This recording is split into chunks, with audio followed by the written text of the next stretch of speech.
Bengal governor ആനന്ദ ബോസിനെതിരെയും സ്ത്രീ പീഡന പരാതി ഉയർന്നു വന്നതോടെ ഇലക്ട്രൽ ബോണ്ട് കുംഭകോണവും സ്ത്രീ പീഡനങ്ങളും ലൈംഗിക അതിക്രമ കേസുകളുടെ പരമ്പരകളും ദശവത്സര മോദി ഭരണത്തിൻ്റെ മുഖമുദ്രയായി മാറി. ബോസ് എന്ന ബംഗാളി പേരിന് തന്നെ അപമാനമായി മാറി ഈ കൊല്ലക്കാരൻ ആനന്ദ ബോസ്.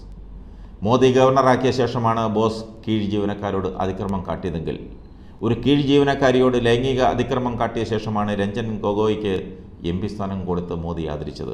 വനിതാ ഗുസ്തി താരങ്ങളോട് ലൈംഗിക അതിക്രമം കാട്ടിയ ബ്രിജ്ഭൂഷൻ്റെ മകൻ കരൺ ഭൂഷണെ ഖൈസർഗഞ്ചിലെ പാർലമെൻറ്റ് സ്ഥാനാർത്ഥിയാക്കിയാണ് മോദി ആദരിച്ചത്.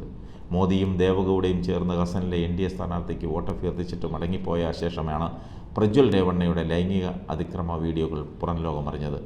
ബലാത്സംഗ വീരനായ പ്രജ്വൽ രേവണ്ണയെ നയതന്ത്ര പാസ്പോർട്ട് ഉപയോഗിച്ച് ജർമ്മനിയിലേക്ക് കടത്താൻ വേണ്ട എല്ലാ ഒത്താശയും മോദി ഭരണം ചെയ്തു കൊടുത്തു.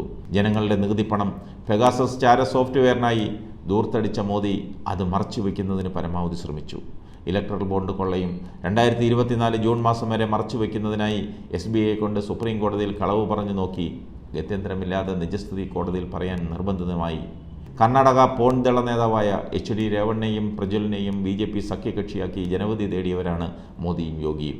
60 വയസ്സുള്ള സ്ത്രീയോട് പോലും ലൈംഗിക അതിക്രമം കാണിച്ച മനുഷ്യാധമനായ പ്രജ്വലിനു വേണ്ടി ഒരു രാജ്യത്തിൻ്റെ പ്രധാനമന്ത്രി വോട്ട് ചോദിക്കുന്ന ദയനീയ പതനത്തിലേക്കാണ് നരേന്ദ്രമോദി രാജ്യത്തെ നയിച്ചത്. ഇതൊക്കെ സാധാരണക്കാർ മനസ്സിലാക്കുന്നുണ്ട്.